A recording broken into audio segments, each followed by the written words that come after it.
12ই ফেব্রুয়ারি 2026 বাংলাদেশে হতে যাচ্ছে ত্রয়োদশ জাতীয় সংসদ নির্বাচনে আপনারা অনেকেই জানতে চান যে আপনার ভোট কেন্দ্রটি কোথায় পড়ছে। তো আপনারা অনেকে একে অন্যের কাছে বিষয়টা শুনতে যান। তো আপনারা বিষয়টি একে অন্যের কাছে না শুনতে গিয়ে আপনার হাতে থাকা স্মার্টফোন দিয়েই আপনারা আপনাদের নিজেদের ভোট কেন্দ্রটি অবশ্যই জানতে পারবেন। তো কিভাবে এটি করবেন সেটি নিয়ে আজকের ভিডিওতে আলোচনা করা হবে। Let's begin the video.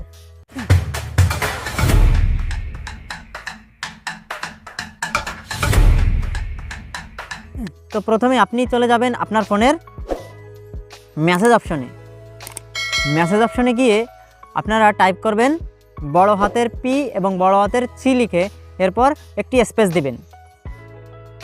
এরপর আপনার যে এনআইডি কার্ড আছে সেই এনআইডি কার্ডের নম্বরটি টাইপ করবেন।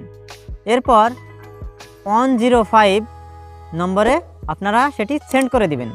এটি সেন্ড করার পর ফ্রিতে একটি এসএমএসের মাধ্যমে আপনাকে জানিয়ে দেওয়া হবে যে আপনার ভোট কেন্দ্রটি কোথায় পড়েছে।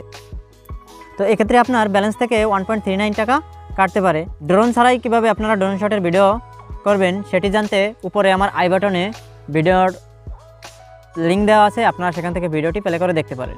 এই ধরনের ভিডিওগুলো পেতে অবশ্যই চ্যানেলটি সাবস্ক্রাইব করে পাশে থাকা বেল আইকনটি অবশ্যই বাজিয়ে দিবেন এবং ভিডিওটি যদি ফেসবুক পেজ থেকে দেখে থাকেন তাহলে অবশ্যই ফলো এবং লাইক কমেন্ট করে এবং শেয়ার করে অবশ্যই পাশে থাকবেন। তো দেখা হবে নেক্সট ভিডিওতে। সে পর্যন্ত আপনারা সুস্থ থাকবেন এবং ভালো থাকবেন। সবাইকে ধন্যবাদ।